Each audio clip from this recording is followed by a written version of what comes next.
In our massively interconnected world, cybersecurity risks are felt by all of us on a daily basis. While Netflix serves its customers the latest and scary on-demand movies, today's episode of Looking Ahead brings to you the scary new things coming in terms of cyber risk and cybersecurity.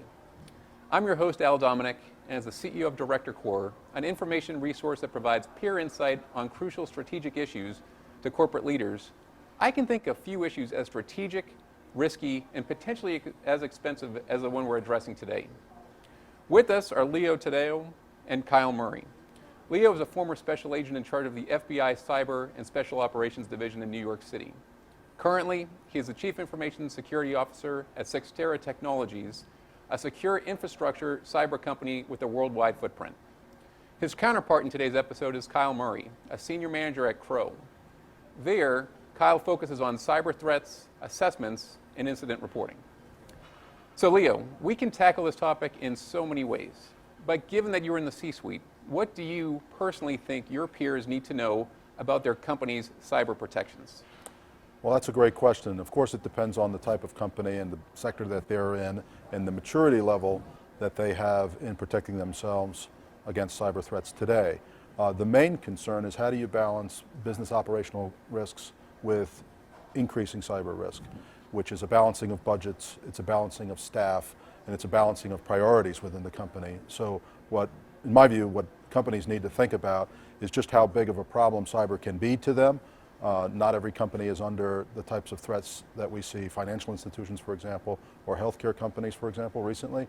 But what they need to do is rebalance every so often their risk management approach to considering cyber with respect to other risks within the company. Sure. So Kyle, once a cyber crisis hits, maybe you could lay out a best case scenario for the company's leadership team in terms of how they can handle and manage through that crisis. Sure. So ideally they would have been prepared for this type of a scenario before. Maybe they've walked through it on a tabletop exercise. Maybe they've invited penetration testing teams into the environment that have replicated a similar threat that they're currently experiencing. And the teams would already have some sort of background and experience in responding to that particular incident. As they're actually responding to it, getting their arms around what the actual size and scope of the intrusion might be, so how many systems are involved, how many people are involved, and making sure that the decisions that get made beyond that are based on the current size and scope. You don't want to go over and above what is necessarily needed, but you also need to make sure that your response and the number of people and the types of expertise that you involve is appropriate for responding to that particular incident. Interesting. So, I'll add to that. Most senior executives think that a cyber breach is primarily a technical risk to the company, and that may be true to an extent, but the real risk to the company is in failure to communicate properly. And that's where reputation damage can be made worse. That's where you can lose the ability to work with partners and customers. So as enterprises think about how to react to a cyber incident, more focus should be paid on how the company will communicate with the outside world and let the technical operators do their business. But from a senior leadership point of view, the bigger risk and the thing that requires more attention is the communications piece. interesting. So as we think about the biggest threats to corporate cybersecurity, maybe you can elaborate a little bit more on the industries that you touched on, Leo. You mentioned the financial sector, you talked about healthcare. What are some of the lessons that you all think people could learn from the activities taking place in those two industries? Sure. So first, I think you need to go through a bit of an exercise in taking a look at your organization from the perspective of an information security professional. So within information security, we look at really a triad that we reference: confidentiality, integrity, and availability. From the confidentiality side of it, what information exists that I would not want published on the front page of a newspaper or publicly disclosed? Trade secrets, employee information, client lists, that types of information. Integrity is the next one. What information do I rely on and what systems do I depend on to be able to make decisions in my business? And what can I not tolerate inaccurate information in? We make a tremendous amount of information and decisions on what's in our email, and we depend highly on the integrity of our email system. And there's a large classification of compromises and breaches that specifically affect email, taking over accounts, impersonating users, spoofing messages. That has a detrimental effect. And then finally, availability. What can I do, or what would I not be able to function with if I did not have access to? The major class of threats in this category is going to be ransomware. Malicious software that looks to take your data away from you and then charge you a ransom or a fee to get your information back. So looking at yourselves through that information security lens, I think, is really what an organization needs to do. Interesting. So Leo, if we were to talk about the industries, how would you build on what Kyle just said? Absolutely correct. And there's no shortage of increasing threats. We see nation states, we see more sophisticated cyber groups. But from a senior executive level, from a C-suite point of view, the real obligation is to create an atmosphere where the investments are most effective for the future state of the company. Many companies today are spending to correct legacy systems that were modern 5 to 10 years ago. What they're not doing is projecting out to what their infrastructure will look like 5 to 10 years from now and making security investments in those areas. And I think that's a more business risk. That's a risk that I think can be more of have a bigger financial impact than a single actor or a single incident. Sure. Well, so actually, as you say that, we're talking about the infrastructure within an organization, but it strikes me that the energy industry is particularly vulnerable to some type of cyber incident, given if we were to see the energy sector crippled in some way, that has a detrimental effect, not just on the U.S. economy, but on the global scale. Are there things happening in the energy sector that you find interesting right now? God, Leo. Yeah, so the energy sector has a great track record in protecting itself. We've seen nation-state attacks on other energy systems in Eastern Europe in particular. The U.S. has been probed by other countries, and there's been some reconnaissance on our systems, but we have a pretty good way of defending ourselves, and one of them is we actually have some cybersecurity built into some of these systems. Another way is many of these systems were designed 2 decades ago, so they're not networked, and as a result you can't actually affect them from a remote access attack point of view. Right. So I think we should have a little bit more confidence in the energy sector than what we're hearing, although more work needs to be done. Yeah, so it's like the old Battlestar Galactica. The reason they could fly around space is it wasn't connected into the modern architecture.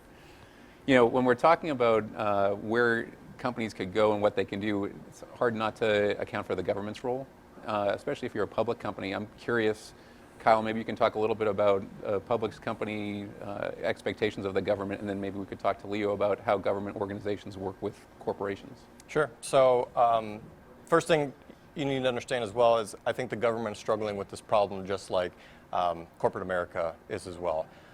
In some ways they may be a little bit ahead of where corporate America is. In some ways they're probably going to be a little bit behind of where corporate America is as well. There's a couple of different ways I think to interact with them and to share information with them, and they should really be kind of treated as a partner and another entity within this cybersecurity world. So exchanging threat information, exchanging tactics, techniques, procedures, tools that have worked, thwarting some of the threats that have gone after government, because those threats are eventually going to come knocking, if they haven't already, into the corporate America's world as well. So there's a number of ISACs, or information sharing associations as well, that the government is involved with, that specifically focuses in on individual sectors of the economy to share that threat information and that threat data with everyone, so that organizations as well as the government can better posture themselves to defend against those threats. Sure. Well, so the first question for a company in the event of a significant incident is whether they're obligated to report the incident to the government. And there are a number of laws and regulations that require a company to report it. So for example, the Securities and Exchange Commission requires publicly traded companies to report material events. Many states' attorneys general require reporting when consumer data is lost. So the category of when a company is obligated to work with the government is pretty clear. The tough question is when a company is not obligated to report to the government, what should they do? Should they report to the government? And the default answer as a former law enforcement officer is yes, they should report it. But it's not so simple. There are some downsides to working with the government, not as many as there used to be, but each enterprise has to determine whether they want to maintain full control of the investigation, whether there is significant risk that they would be exposed to additional regulatory oversight. Again, I think the default is to report to the government and work with the government, but it's not always so simple. Sure. Well, we started by talking about the C-suite and your role as a Chief Information Security Officer. I thought we might wrap things up and bring it to a board level. So what you're talking about, I think, really does get up into that purview. If you're on the board of directors of a publicly traded company and something like this is not just front and center, but you're going through it, what are the questions that you should be asking of your team to make sure that you're preparing yourself properly? And what are some of the questions maybe that haven't been asked that you both feel should be? So Kyle, maybe you could take a first stab. Sure. So I think the best kind of analogy to this is to look at, when we all go see the doctor. When do we go see the doctor? Obviously when we're sick, right? When is the better time to go see the doctor? That's probably on a recurring basis, yearly basis. Let's draw some blood. Let's check for some low-hanging fruit, things out of whack in our bodies that we might need to get ahead of before they actually evolve into something that's far more advanced and more difficult to deal with here. I think the same analogy can really be applied to the cybersecurity side of it as well. So obviously when an incident occurs, you want to deal with the incident, you want to contain it, you want to eradicate it and move on after that.